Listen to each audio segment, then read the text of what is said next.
हम में से ज़्यादातर लोगों की सिग्नलिंग सिस्टम ठीक है, इसीलिए वो कैंसर फैलता नहीं। कैंसर हम सबके बॉडी में है, ज़िंदगी भर रहेगा, लेकिन वो फैलेगा नहीं। लेकिन कुछ केसेस में, हम में से कुछ लोगों में वो सिग्नलिंग सिस्टम फेल हो गया। तो फिर ऑर्गन ने पूछा सिग्नल करके कि ये जो ट्यूमर का सेल है, ये सेल जो नया आया है इसको ले लूँ, लेकिन सिग्नलिंग सिस्टम फेल हो गया और वो जाके वहाँ पे बस गया। तो ट्यूमर बॉडी के हर सेल में फैलने लगी, इसे हम बोलते हैं कैंसर। सो कैंसर का मतलब क्या है? सिग्नलिंग सिस्टम फेल अगर हो जाए बॉडी की आपस की जो कम्युनिकेशन है अगर वो बंद हो जाएगा या वो ठीक से नहीं होगा, उसे बोलते हैं कैंसर। यानी कि तब कैंसर फैल गया, कंट्रोल में नहीं है, राइट। अच्छा, तो अब एक इंपॉर्टेंट क्वेश्चन आएगा, क्या करना होगा? कुछ ऐसा कीजिए कि सिग्नलिंग सिस्टम ठीक कर दीजिए। ठीक हो जाएगा तो फिर क्या होगा? अगर हम अपने बॉडी का सिग्नलिंग सिस्टम को ठीक कर लें, कितना भी बड़ा कैंसर क्यों ना हो, उसको भागना ही भागना है, वो रह नहीं सकता। Thank you. ये सब गॉड का बनाया हुआ है, हम सबके अंदर पहले से ही है, सिर्फ इसको ऑन करना, इसको यूज कैसे करना, उतनी छोटी सी बात है, राइट। सवाल ये कि सिग्नलिंग सिस्टम को ठीक करें कैसे?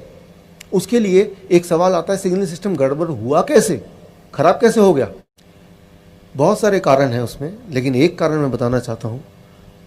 मैंने देखा अपने पेशेंट्स में, दुनिया भर में, या मेडिकल जर्नल के रिपोर्ट ये कहते हैं, ऐसे लोग जो अक्सर बात बात पे कोई ना कोई दवाइयाँ लेते रहते हैं, बुखार की दवाई, जुकाम की दवाई, सिर दर्द की दवाई, पेट खराब है तो दवाई, जब आप केमिकल्स लेंगे, दवाई लेंगे, आपकी बॉडी की सिग्नलिंग सिस्टम उतनी कमज़ोर होती जाएगी, राइट। सो जैसे प्रेगनेंसी पिल्स जो लेते हैं, उनकी सिग्नलिंग सिस्टम कमज़ोर हो जाएगी, और एक टाइम ऐसा भी आ सकता है जब सिग्नलिंग सिस्टम ठीक से काम नहीं कर रहा है।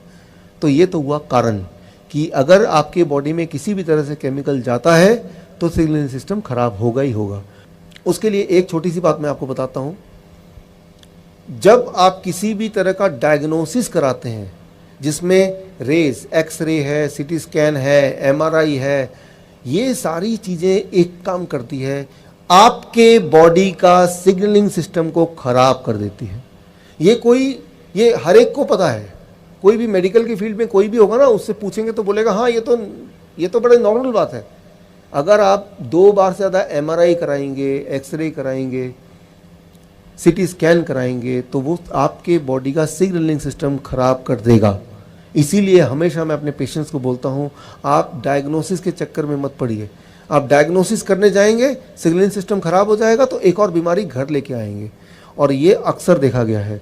इसीलिए वो होता है एनुअल चेकअप कराना है।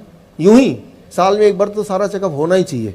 साल में एक बार सारा चेकअप होने से सिर्फ एक ही इंसान को फ़ायदा होता है, वो जो चेकअप कर रहा है। पेशेंट को कोई फ़ायदा नहीं होने वाला, राइट। तो पेशेंट, आप देखिए यहाँ पे रिपोर्ट ये कहती है 22% मोर कैंसर इन द पेशेंट जो मेमोग्राम स्क्रीनिंग कराते हैं। तो किसी भी तरह का कैंसर की स्क्रीनिंग कराने की ज़रूरत नहीं है। अगर कैंसर है भी तो स्क्रीनिंग उसकी स्पीड को और बढ़ा देता है, क्योंकि कोई भी स्क्रीनिंग, कोई भी डायग्नोसिस, कैंसर का डायग्नोसिस, चाहे वो बायोप्सी की बात करें या कोई एमआरआई की बात करें, वो सारी डायग्नोसिस एक चीज़ करती है, आपके सिग्नलिंग सिस्टम को वो स्विच ऑफ करने का काम करती है, ख़राब करने का काम करती है। तो क्यों आप अपने सिग्नलिंग सिस्टम को ख़राब करना चाहते हैं जो पहले से ही बहुत नाजुक हालत में है? ये आपको ध्यान रखना है। जब भी आप किसी डायग्नोसिस करने जाएंगे, अगर कोई बोलता है मैं आपके खून का एक बूंद ले लूँगा फिर डायग्नोस कर दूंगा, वो अलग बात है, उसमें कुछ ज़्यादा खतरा नहीं है। लेकिन एक्सरे करेंगे, एमआरआई करेंगे, सीटी स्कैन करेंगे, बायोप्सी लेंगे, ये सारी चीज़ें सिग्नलिंग सिस्टम को ख़राब कर देती है। मैं एक छोटा सा उदाहरण देता हूँ आपको समझाने के लिए। इमेजिन कीजिए कि किसी एक पेशेंट का कोई एक ट्यूमर है, वो साइज़ में इतना सा है। डॉक्टर के पास गया कि देखिए क्या है, बोलेगा ये पता नहीं लग रहा क्या है, हो सकता है कैंसर हो सकता नहीं हो। कैसे पता चलेगा? बोलेगा कि मैं बायोप्सी करूँगा, मतलब इसमें से थोड़े से मांस का टुकड़ा ले लूँगा और टुकड़ा लेके मैं लैब में डालूंगा और 15 दिन बाद आपको बताऊंगा कि ये कैंसरस है कि नहीं। एक इंपॉर्टेंट बात मैं आज इस मंच से आपको बताना चाहूँगा कि अगर वो कैंसरस नहीं भी था, लेकिन जैसे ही उसको छेड़ेंगे, काट छाट करेंगे, उस प्रोसेस में वो कैंसरस बन जाता है। Try to understand, right. Cancerous था नहीं, लेकिन छेड़ेंगे तो वो कैंसर बन जाएगा। ये प्रवृत्ति है, किसी भी ट्यूमर की प्रवृत्ति है उसको छेड़ेंगे, उसे काटेंगे तो इमीडिएटली वो कैंसर के रूप में चेंज हो जाता है। तो कभी भी उसको छेड़ना नहीं है, उसमें काटने के लिए किसी को अनुमति नहीं देनी है। बायोप्सी करेंगे क्या जान के, राइट? दो ही चीज़ हो सकती है, तो कैंसरस सेल होगा या कैंसरस नहीं होगा। अगर तो है तो उसका सोल्यूशन क्या है, मैं आपको देने ही वाला हूँ। और अगर तो नहीं है तो क्यों आप पंगा ले रहे हैं, क्यों आप उसको छेड़ने की कोशिश कर रहे हैं। तो मैं यही बोलता हूँ हमेशा पेशेंट्स को कि आपको डायग्नोसिस कराने की जल्दी नहीं करनी, डायग्नोसिस पे ध्यान नहीं देना, सोल्यूशन पे ध्यान दीजिए, क्या करें कि उसको हम सॉल्व करें।